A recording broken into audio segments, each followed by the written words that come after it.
자, 중세에 도시가 형성되고 그 도시의 상공업자들은 길드라는 형태의 조합을 형성을 해서 사업을 운영을 했습니다. 아무래도 이들은 그 중세 시대에 여러 가지 상업과 공업, 무역업에 이제 종사를 했는데 뭐 혼자서 모든 걸 하기보다는 유사한 일을 하는 사람들끼리 협력을 통해서 어떻게 보면 서로 상부상조하는 그런 역할을 수행을 했겠죠. 정보도 공유하고 뭐 어떤 그들의 공통의 문제가 발생을 했을 때 비용이나 이런 것들을 배분해서 공동 대응하고 정치 세력하고의 교섭도 할 수 있고 뭐 그런 수단이었죠. 그래서 길드는 어떤 자신들의 상업 행위라는 활동과 이를 지키기 위한 여러 가지 보호 장치가 필요에 의해서 형성된 겁니다. 그래서 일단 뭉친 거죠. 모여서 힘을 만들자. 모이면 강해진다. 뭐 이런 차원에서 이루어졌다라고 봐지고요. 뭐 정치 세력 입장에서도 개별 상공인들을 상대하는 것보다 길드의 대표자가 만나서 그들로부터 뭐 받아낼 거 세금 같은 거 받아내고 뭐 하는 것이 바람직했겠죠. 길드는 다양한 형태가 있었습니다. 한 도시의 상공업자들이 모두 모인 형태도 있었고 한 종류의 물품만을 취급하는 길드도 있었습니다. 뭐 모자 만드는 사람들의 길드, 뭐 구두 만드는 사람들의 길드, 뭐 이런 식으로요. 그리고 상이한 도시에 흩어져 있는 상공업자들의 모임 같은 것도 있었어요. 대표적으로 뭐 한자동맹 같은 그런 다양한 형태의 모임과 협력 조직이 생겨났고 그리고 이들은 기본적으로 도시, 농촌, 우리가 앞에서 살펴봤던 장원이라는 공간보다는 성벽으로 둘러싸여 있는 중세 도시를 기반으로 성장을 하게 됩니다. 근데 이 중세의 도시라는 것이 기본적으로 형태가 요런 형태예요. 외적의 침입으로부터 생명과 안전을 지키기 위해서 뭐 여기 지금 사진에 있는 프랑스의 그 중세 도시, 오늘날 남아 있는 중세 도시는 뭐 1단 성벽, 2단 성벽 이렇게 구성이 되어 있지만 이 안이 좁을 수밖에 없어요. 뭐 성벽을 뭐 대충 만들면 외적의 침입에 무용지물이 될 것이기 때문에 높고 튼튼하게 만들어야 했고, 높고 튼튼하게 만들려다 보면 작은 공간에 만들어질 수밖에 없고, 그리고 이 도시란 게 결국에는 지배계층, 그러니까 이 도시의 영주를 위한 공간, 내부 내성이 있는 거죠. 그리고 교회, 성직자들을 위한 공간이 주가 되다 보니 상공업자들은 아무래도 좀 뭐라고 해야 될까요?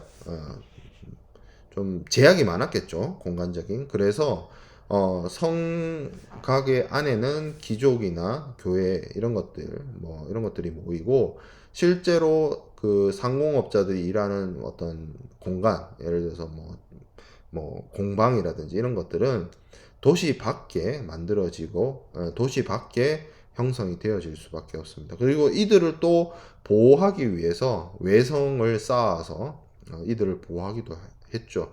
그래서 프랑스 파리 같은 경우에도 시대가 흐르면서 파리시를 보호하기 위한 성벽이 점차 요 정도였다가 성을 더 넓게 쌓고 더 넓게 쌓고 하는 식으로 영역이 계속 커져 가거든요. 프랑스 파리 같은 도시도 보면. 그래서 이런 차원에서 여기서 나온 말이, 그 독일어에서 성을 얘기할 때 부르크, 그러니까 성을 지칭하는 말을 부르크라고 하는데, 뭐 프랑스어도 비슷할 뭐 어원이고, 합스 뭐 부르크라든지 뭐 함부르크라든지 뭐 이런 표현이 있잖아요. 그 부르크라는 뜻이 성을 의미하는데, 그래서 성에 그 거주하는 사람, 부르주아, 그리고 성 밖에서 일하는 상공업자를 부르주아지 이렇게 부르게 됩니다. 소위 말하는 부유한 사람들이 얘기하는 부르주아라고 할 때 그 표현이 이러한 어떤 중세의 성곽에 있어서 성곽 내외의 지배계층과 상공업자 계층이 거주를 하는 것에 의해서 생겨난 말입니다. 중세 초기에는 아무래도 아직까지는 영주들이 강력한 권한을 가지고 있었어요. 그래서 뭐 조세나 이런 것들을 부과를 했는데 시간이 지나고 상공업자들이 규모가 커지고 하면서 상공업자들과 영주의 이해관계가 충돌하게 됩니다. 상공업자들은 스스로 도시를 방어할 경제력을 가지게 되고 부를 축적을 했다는 거죠. 근데 이제 영주들은 아무래도 자신들의 영향력을 가지고 세금을 걷고 하는 것을 원했기 때문에 뭐 당연히 충돌이 이루어질 수밖에 없었죠. 그래서 어떤 뭐 사회적 딜이 이루어지게 됩니다. 영주에게는 금전적인 어떤 대가를 치르고 자치권을 획득하는 방식으로 이 상공업자들과 기존의 정치 세력과의 어떤 관계가 정리되기 시작해요.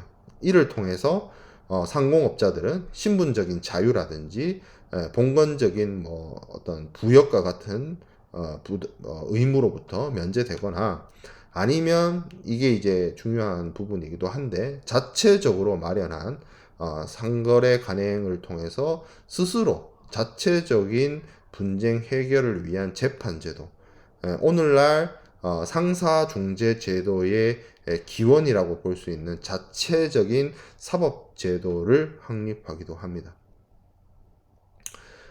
그리고 뭐 이런 것들을 얻어내기 위해서 영주에게 세금을 바쳐서 해결하는 경우도 있었지만 물리적 충돌, 군사적 충돌로 인해서 이러한 자유를 획득하기도 하였죠. 그리고 이러한 길드들은 결국에는 스스로가 어떤 자신들의 권익을 위해서 행동하고 정치 세력과의 투쟁도 하고 했기 때문에 어떤 스스로 쟁취한 자유, 스스로 쟁취한 권리 이런 것들에서 좀 더 그걸 지키는 경향, 그리고 그를 통해서 획득한 권리를 자치적으로 운영하는 경향이 강합니다. 사실 따지고 보면 우리가 시민이라고 하는 말을 사용을 할 때 동양에서는 도시에 거주하고 있기 때문에 거기에 사는 사람이란 뜻의 의미로서 시민이지만 서구에서 말하는 시티즌의 개념은 완전히 달라요.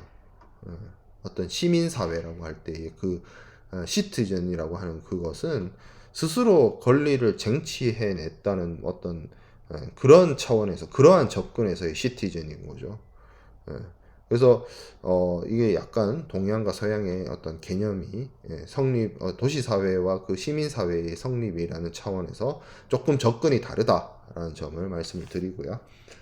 뭐 중세 도시의 모습을 설명을 드렸는데 여기 보면 이제 체코의 어느 도시에 있는 길드들을 나타내는 마크 같은 거라고 봅니다. 여기 뭐 나무 목수 조합인 것 같고요.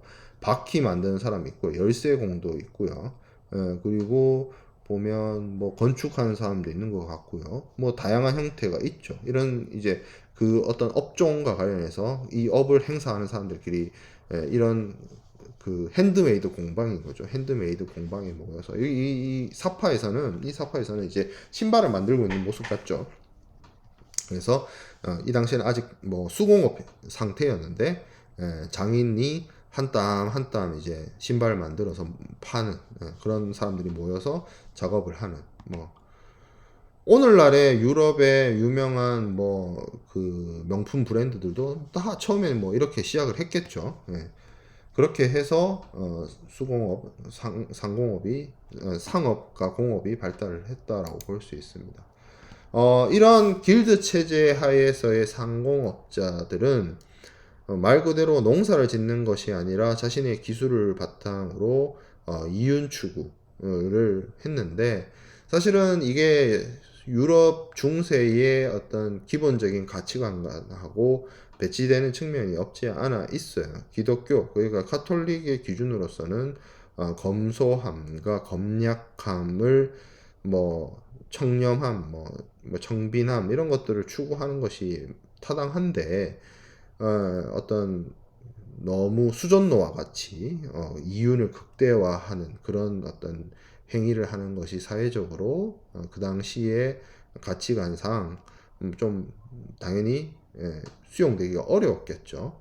그리고 어, 기본적으로 사회적 체제와 시스템이 왕으로부터 영주, 영주로부터 기사, 그리고 거기에 예속되어 있는 농노, 장원 이런 시스템으로 구축되어 있기 때문에 여기에 포함되어 있지 않고 여러 도시를 이동을 하고 이 물자를 저 물자로 보내고 하는 그런 어떤 상인들에 대해서 어떤 정착을 하고 있는 사람들의 시각에서는 별로 탐탁지 않게 여겨졌을 거라고 생각이 들어요. 하지만 사람들이 생활하기 위해서는 뭐 신발도 필요하고 건축업자도 필요하고 옷을 만드는 사람도 필요하기 때문에 사회의 공공의 이익을 위해서는 이들이 일종의 필수 불가결하게 존재해야 했던 것들이 원칙이고, 뭐 이러한 상공업자들은 뭐 그러한 어떤 사회적 지탄의 대상이 되기보다는 어느 정도 제한선에 맞춰서 행위를 했다라고 볼 수가 있습니다. 이러한 상공업자, 특히 이제 공업 기술자들의 경우에는 도제 시스템에 의해서 육성되어졌는데 일종의 이제 계급제인 거죠. 장인이 있고 마스터가 있고, 이 마스터에게 어렸을 때부터 뭐 신발을 만드는 법이라든지 뭐 무기를 만드는 법이라든지 옷을 만드는 법이라든지 이런 것들을 배우는 어, 전문 어떤 수련을 받는 제자들이 있고, 그리고 어느 정도 그 제자들이 자신의 어떤 기술을 습득을 해가지고 어느 정도 수준에 이르면 이 마스터로부터 뭐 마스터 밑에서 생산을 일부를 담당하기도 하지만 이 마스터를 떠나서 다른 지역으로 여행을 가서 거기서 자신의 공방을 운영하기도 하고 뭐 이런 식으로 이루어 운영되었다라고 할 수가 있습니다. 뭐 이런 그 도제 교육의 시스템은 오늘날에도 많이 남아 있고요. 많이 남아 있고 뭐 이것과 관련해서도 보면 유명한 그 영화인 그 스타워즈, 미국의 스타워즈 같은 영화에도 보면 거기에 제다이 기사단이 등장을 하는데, 제다이 기사단도 보면 스승과 제자가 한 조를 이루어서 다니거든요. 그게 일종의 도제 시스템인 거죠. 스승, 제자, 스승, 제자 이렇게 둘이서 다니고 그렇게 같이 어떤 임무를 수행함으로 인해서 제자가 스스로 어느 정도 수준에 이르면 그 제자가 다시 스승이 되고 새로운 제자를 받아들이는 그런 시스템, 그게 이제 도제 시스템이죠. 도제 교육 기간은 업종에 따라서 차이가 있을 수 있는데 뭐 간단한 경우에는 3년에서 5년의 교육 기간을 받았고 뭐 필요한 경우에는 그 이상의 교육을 받기도 했습니다. 뭐 이거는 이제 어떤 기술이냐에 따라서 어떤 문화에 따라서 뭐 기간이나 이런 것들, 방식이나 이런 것들, 계약의 여부 뭐 이런 것들 다 달랐겠죠. 그래서 도제 교육을 성실하게 이수하면 직인의 지위를 획득해서 여러 지역에 이동을 하면서 전이맨이었거든요. 직인을 전이가 이제 여정이란 뜻이잖아요. 돌아다니면서 누구 밑에서 생산을 담당하기도 하고 어느 곳에 자신의 작업장을 개설을 해서 독립된 마스터가 되기도 하고 이런 식으로 중세의 공업이 기술이 계승되었던 거죠. 자, 그리고 이런 상업인들과 공업인들을 연결시켜주는 유럽의 무역망이 형성이 됩니다. 중세 유럽의 무역망에 있어서 가장 중요한 거는 아무래도 동방의 물품을 가져오는 무역이었어요. 그래서 이러한 무역은 주로 이탈리아에 있는 베네치아, 제노바 이런 도시들이 많이 동양에서 들어오는 진기한 제알을 구입을 해서 유럽으로 어떻게 보면 배분하는 뭐 공급하는 뭐 그런 역할을 수행을 했다라고 볼 수 있습니다. 주로 이제 동양에서 오는 향신료라든지 후추 아니면 비단, 면직물 이런 것들이 있었고 그런 것들을 이제 유럽으로 차곡차곡 하는 거죠. 반대로 유럽은 뭐 동양으로 뭐 여러 가지 제품들이 있었겠지만 오늘날의 그 벨기에 그리고 프랑스 북부에 해당되는 플랑드르 지방에서 나오는 모직물 그리고 북유럽의 모피 그리고 여러 가지 금속 제품, 무기 그리고 유리 제품 이런 것들이 주요 수출품으로서 역할을 수행을 했고 다음 시간에 우리가 이슬람에 대해서 조금 더 자세하게 공부하면서 할 텐데 뭐 이 당시에 이 시기에 이미 우리가 회계학 원리에서 여러분들이 학습할 수 있는 복식 부기법들이 도입이 돼 가지고 장부를 정리하는 방법들이 사용이 됩니다. 그리고 이 시기에는 로마에서 기원하는 라틴어에 의해서 숫자를 표현하는 방식에서 아라비아 숫자를 도입을 합니다. 우리가 아라비아 숫자라고 하는 거는 1, 2, 3, 4, 5, 6, 7, 8, 9, 0 이거죠. 근데 라틴어에 의한 숫자 표기는 어디서 많이 볼 수 있냐면 시계에서 많이 볼 수 있어요. 시계에 1, 2, 3, 4, 5, 6, 7로 표현되어 있는 거 말고 짝대기 하나, 짝대기 둘, 짝대기 셋, 그 다음에 4는 짝대기 하나의 V, 5는 V, 그리고 6은 V 다음에 오른쪽에 짝대기 하나, 7은 V 다음에 오른쪽에 짝대기 두 개. 이렇게 숫자 표현되어 있는 거 있죠. 이게 로마식, 라틴어식 숫자 표현이거든요. 이게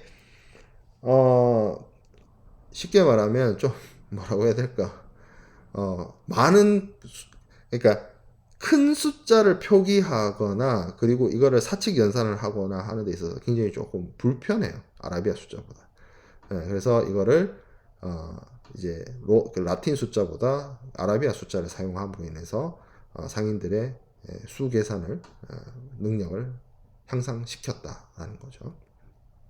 그리고 이런 식으로 상공업이 발달하고 무역업이 발달함으로 인해서 대규모의 자금이 발생을 해서 뭐 오늘날로 봤을 때는 굉장히 초기의 형태의 회사, 무역 회사의 개념들이 굉장히 초보적인 형태이긴 하지만 등장을 했습니다. 이탈리아 지역에.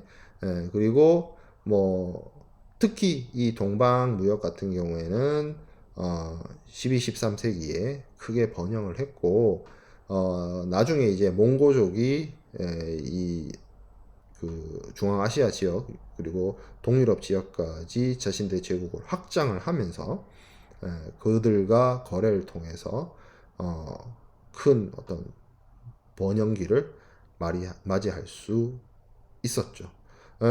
다음 주에 이슬람 세력에 대한 부분, 몽고 제국에 대한 부분, 그리고 어떻게 보면 중세의 가장 큰 위기였다라고 볼 수 있는 흑사병, 뭐 이런 부분에 대해서 아마 학습을 하도록 하겠습니다. 자, 중세 유럽의 무역망은 이렇게 이탈리아 무역로라고 하는 것은 여기 중동 지역에서부터 베네치아나 제노바로 들어가는 루트가 있었을 거고요. 여기 위에 녹색, 여기 이제 북유럽에 있는 여러 상공업 도시들을 연결하는 게 이제 한자 동맹이었고 그들의 무역로가 존재를 했고요. 여기 빨간색은 이 남유럽과 북유럽을 연결하는 무역로였어요. 그래서 이렇게 세 가지 무역로가 있었는데 북유럽은 아무래도 상인 조합인 한자가 이를 주도했습니다. 오늘날의 이제 독일의 리베크라든지 함부르크라든지 브레멘이라든지 킬른이라든지 그런 도시에 들이 이제 도시에 있는 상인들의 어떤 모임 한자가 번드 이렇게 되어 있는데 영어로 밴드예요.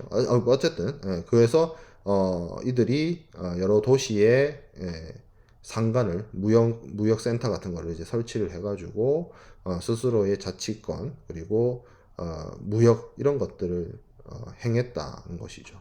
그래서 이들의 영향력이 미치는 지역에서 생산되는 물품들 뭐 예를 들어서 여기 플랑드르의 모직물이라든지 보르도의 포도주라든지 금속 제품 그리고 독일 맥주 그리고 이제 발트에서 나오는 청어 그 청어 오늘날에도 이제 청어 통절이 뭐 유명하죠. 뭐 대구 그 그 생선, 생선 보통 이제 한국에서는 대구탕으로 많이 먹는 대구인데 이제 서유럽에서나 이런 거 여기 보면 뭐 이제 그거를 피시앤칩스 같은 걸로 먹죠. 그래서 뭐 그런 것들이 이제 주로 거래의 대상이 되었습니다. 그리고 요 남유럽의 그 동방에서 오는 물품에 대한 교역망과 북유럽을 연결하는 상권들을 연결하는 필요가 있죠. 내륙 지역에서. 그게 이제 주로 프랑스 상파뉴 지역과 같은 아니면 독일의 라이프치히나 프랑크푸르트 같은 곳에 지금도 여기가 엄청 큰 대도시죠. 프랑크푸르트 같은 곳이 여기에 이제 정기적으로 1년에 뭐 한 번씩 뭐 아니면 1년에 여러 차례라도 시장이 형성이 됩니다. 그거를 이제 페어, 영어로 페어라고 해요. 왜 이게 페어가 어디서 여러분들이 찾아볼 수 있냐면 왜 그런 거 있잖아요. 그 시즌 되면 뭐 웨딩 페어 해가지고 이제 신혼부부들 필요한 물품 살 수 있게 하는 거 웨딩 페어 아니면 뭐 그 이제 취미 활동 하시는 분들 위해서 뭐 그 캠핑 장비 페어 뭐 그런 거 하죠. 뭐 애기 용품 파는 베이비 페어 뭐 그런 거 이제 부산에서는 백스코 서울에서는 뭐 코엑스나 어 킨텍스 이런 데서 큰 전시장에서 여러 중견 중소 업체들이 모여가지고 상설 시장이 아니죠. 임시로 기간 딱 정해가지고 행사하는 여러 업체들이 그것을 이제 전시 부스를 마련하고 판매도 하고 소개도 하고 하는 그거 이제 할 때 그 무슨 페어 하잖아요. 여기서 비롯된 말이에요. 정기적인 시장이 형성이 됩니다. 주로 가장 유명했던 게 프랑스 상파뉴 지방에서 많이 열렸습니다. 그래서 정기시라고 하는 것은 이탈리아, 베네치아, 제노바에서 들어온 물품들이 알프스 산맥을 넘어서 올라오고 그리고 북쪽에서 한자 상인들이 가져오는 물건들이 교역이 이루어졌다는 거죠. 정기시는 보통 1년에 한 차례 뭐 3주에서 6주 동안 열리기도 했고 뭐 더 많은 기간에 걸쳐서 열리기도 했습니다. 이 기간 동안 유럽 각지에서 온 모직물이라든지 어떤 그 견직물이라든지 마직물, 가죽 제품, 공예품, 포도주, 가축, 향료, 뭐 여러 가지 보석 그리고 동방에서 온 여러 가지 진기한 물건들이 거래되고 형성이 되었어요. 사실 이렇게 1년에 한 3주에서 6주 동안 이런 페어가 열리게 되면 그건 뭐 그 기간은 축제의 장이에요. 사람들이 엄청 많이 모이게 되니까 사람들이 모여서 뭐 문화적 교류도 일어나게 되고 뭐 여러 가지 행사들이 뭐 일어나는 그 형태 그대로 남아있는 게 일종의 카니발 같은 거예요. 카니발 같은 거기도 하고 그런 모습들을 그대로 어떻게 보면 테마파크 해놓은 게 오늘날 제가 봤을 땐 에버랜드나 롯데월드에 있는 그런 어떤 무슨 카니발 행사 같은 거 하잖아요. 에버랜드 가보면 그 무슨 마당에 이렇게 유럽식 이렇게 집 세트 같은 거 딱 지어져 있고 꽃 정원이 이렇게 쫙 펼쳐져 있으면 여러 가지 그 복장이나 코스튬을 입은 행렬이 막 이렇게 지나가잖아요. 그게 어떻게 보면 그런 모습이 어떻게 보면 페어의 모습이었다라고 볼 수 있습니다. 여기 보면 이런 거거든요. 이런 형태 기록화들인데 이런 것들이 실제로 쌍파뉴에서 이루어진 그리고 혹은 라이프치히나 프랑크푸르트에서 이루어졌던 페어의 모습을 담고 있다는 거예요. 그래서 우리가 앞서 얘기했던 동방에서 들어온 물품 그리고 한자 상인들이 이 북유럽에서 산지에서 생산되는 여러 가지 물품들이 중간에서 만나는 어떤 거래장이 형성이 됐다라고 볼 수 있겠습니다.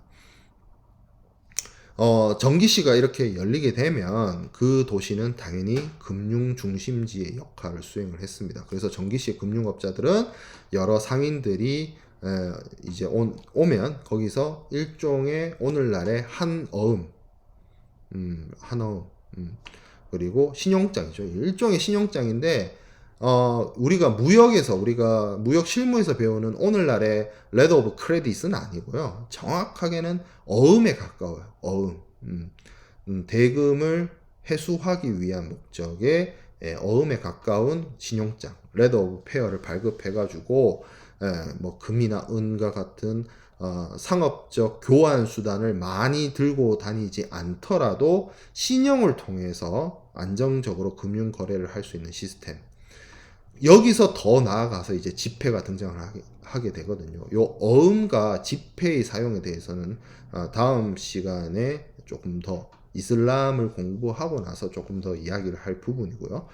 그리고 전기시가 운영이 되다 보니까 이게 이제 행정적으로 잘 운영이 돼야 되죠. 왜냐면 거래를 하다 보면 거래 상인들이 모두 행복하게 거래를 하는 것이 아니라 거래를 하는 도중에 여러 가지 분쟁이나 이런 것들이 충분히 발생할 수 있습니다. 그걸 합리적으로 잘 해결해야 됐기 때문에 여기서 또 상사중재의 필요성이 등장을 하는 거죠. 자체적으로 상업재판소를 운영을 해서 관련된 분쟁을 합리적으로 잘 자체적으로 잘,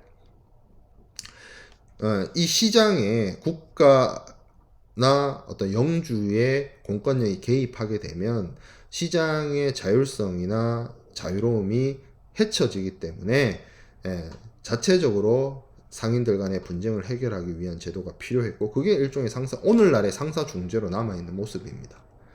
그리고 아무래도 이런 전기시가 열리게 되면 사람과 물자가 모이게 되고 여러 가지 부가 확대 재생산되기 때문에 많은 도시들이 이런 것들을 유치하기 위해서 노력을 기울이고, 먼 거리에서 오는 상인들에게 여러 가지 혜택, 편의시설들을 제공하기 시작되죠. 어떻게 보면 그런 것들이 오늘날의 호텔의 기원이기도 합니다. 하스피탈리티, 접대하는 그런 어떤 방법, 그런 문화, 그런 시설. 그래서 그게 이제 호텔이 된 거죠. 자, 이런 전기시가 번영을 구가하다가 시간이 지나면서 13세기 이후에 이탈리아 도시들이, 특히 베네치아나 제노바 같은 도시들이 지중해를 벗어나서 항해를 할 수 있는 조선술과 항해술이 발전을 하게 되면서 육로를 통한 교역보다 많은 물자를 한 번에 배에 실어서 옮길 수 있는 해상 운송 방식을 더 선호하게 됩니다. 그래서 내륙 지역에 있는 어떤 쌍파뉴 지역보다는 플랑드르에 있는 브뤼셀이죠. 오늘날 브뤼셀이에요. 거기가 새로운 교육 중심지가 되고, 또 독일의 프랑크푸르트가 그곳을 기준으로 동유럽과 서유럽을 잇는 동서교역의 중심지로 또 대두되게 됩니다. 중세 유럽의 공업을 조금 정리를 해보면, 아무래도 공업은, 이 시기의 공업은 대량 생산이 가능했던 시기가 아니에요. 산업혁명, 우리가 증기기관을 개발을 해가지고 증기기관이 발명되어서 영국에서 산업혁명이 시작되기 훨씬 전의 이야기입니다. 그렇기 때문에 아직까지는 가내수공업 수준이었어요. 그래서 가내수공업, 핸드메이드로 해가지고 농기구라든지 옷이라든지 그 지역에서 즉각적으로 필요한 물자들을 만드는데 그쳤어요. 근데 이제 서서히 인구가 증가하면서 아까 제가 말씀드렸던 여러 가지 길드들이 생겨났고 수공업자 모임들이 생겨나면서 어떤 잉여 생산품이 나오는 거죠.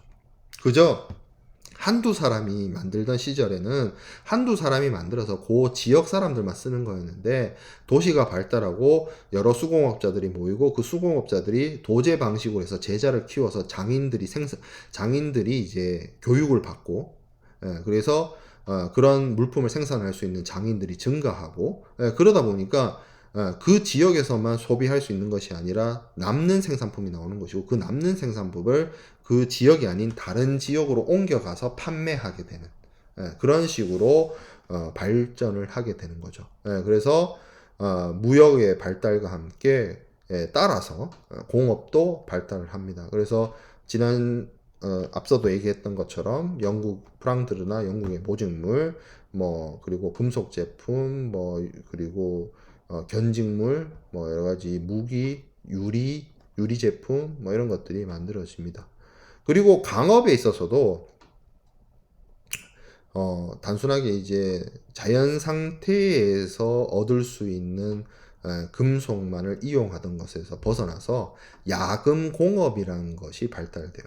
그러니까 쉽게 말하면 자연 상태에서 얻어질 수 있는 철이나 금, 은 이거 말고 불순물이 섞여 있는 어떤 금속이나 이런 것들을 금강 그 뭐 이렇게 용광로를 통해서 금속을 녹여서 불순물을 제거하기도 하고 아니면 그런 어떤 금속에 불순물을 인위적으로 첨가해서 그 강도를 높이기도 하는 일종의 대장간이죠. 대장간. 대장간이 이제 생겨나는 건데 그런 것들을 가능하기 위해서는 높은 온도로 금속을 녹일 수 있는 방법이 필요했고 그걸 가능하기 위해서 이제 어떤 에너지원이 필요했던 거고 이 시기에 에너지원은 아무래도 수차나 풍차 같은 거 그런 것들을 활용을 해서 수공업 수준의 간의 수공업 수준의 공업이 서서히 발전을 하게 되었습니다. 그래서 뭐 제가 프랑스 지도를 가지고 왔는데요. 이게 이제 뭐 여러 가지를 설명드리기 위해서 가지고 왔습니다. 요게 그 프랑스 왕국의 초창기 한 12세기 정도의 프랑스의 영토였고요. 보면 여기 보면 진한 파란색 파리 여기 별표가 쳐져 있는 부분이 파리고 여기만 왕이 직접 다스리는 땅이었어요. 프랑스 왕의 로얄 도메인이었어요. 직할령이었고 나머지 지역은 뭐 여기 보면 툴루스 카운티 오브 툴루스 백장령이라는 뜻이고요. 브루타니 더치 오브 브루타니 공장령 더치 오브 노르망디 공장령 뭐 이런 식으로 작은 여러 공국 내지는 백국 이런 걸로 쪼개져 있었다는 거죠. 그리고 결국 여기 보면 짙은 파란색의 경계선이 이렇게 나오는데 이게 프랑스 왕국의 전체 영토였다는 거죠. 이 프랑스 왕국의 영토는 이렇지만 실제로 프랑스 왕이 다스리는 땅은 요거밖에 안 됐다는 거예요. 영주 중에 원 오브 댐이었다는 거죠. 근데 이게 이제 점점 시간이 지나면서 프랑스 왕의 권위가 계속 증가하고 이러면서 절대 왕건 시기까지 가게 됩니다. 그리고 전기시 중에서 가장 유명했던 게 쌍파뉴인데 쌍파뉴가 어디냐면 여기예요. 여기 카운티 오브 쌍파뉴. 그래서 여기가 브레주라고 하는 것이 여기거든요. 여기와 이 제노바 지역, 베네치아에서 올라가는 그런 것들이 만나는 지역으로서 쌍파뉴에서 대규모의 페어가 열렸습니다. 여기 보면 이게 제가 카운티 오브 쌍파뉴라고 읽었는데 영어 단어를 유심히 읽어보면 샴페인의 어원이에요. 샴페인, 쌍파뉴가. 그리고 영어로 읽으면 뭐냐면 캠페인이에요. 캠페인. 그래서 어떤 미션, 넓은 대지라고 해야 되나? 넓은 땅덩어리에서 어떤 어떤 군사 행동을 하는 그런 것들을 우리가 캠페인이라고 얘기하는 그 어원이 된 겁니다. 오늘까지 오늘 여기까지 유럽 중세와 이슬람의 어떤 형성, 이슬람 문화의 형성에 대해서 살펴봤고 몇 가지 주제할 사실은 어떻게 보면 인구 증가와 더불어서 인구 증가에서 발생되는 여러 가지 어떤 먹고 사는 문제를 해결하기 위해서 뭐 토지를 개간하고 이런 노력도 이루어졌고 그리고 간의 수공업 수준에서 뭐 아직까지 대량 생산 체계가 등장하거나 한 건 아니지만 간의 수공업을 통해서 생산되는 여러 가지 노력 산물들이 교역이 이루어지면서 그걸 바탕으로 뭐 시장이라든지 어음이라든지 뭐 이런 어떤 오늘날의 상업의 근간이 되는 여러 시스템들이 도입되고 발견되고 발명되기 시작을 했다는 점입니다. 예, 그런 부분들을 좀 잘 살펴보면 좋을 것 같고요. 재미난 부분은 이번 주에 했던 부분은 어떻게 보면 중세의 희망편이에요. 예, 다음 주에 우리가 얘기할 거는 중세의 절망편입니다. 예, 그래서 예, 이슬람 세력의 대두, 몽골의 침입, 흑사병, 예, 그래서 얼마나 이 시기의 사람들이 힘들게 살았는지 중세의 절망에 대해서 다음 주에 다루도록 하겠습니다. 이번 주 강의는 여기서 마치도록 하겠습니다.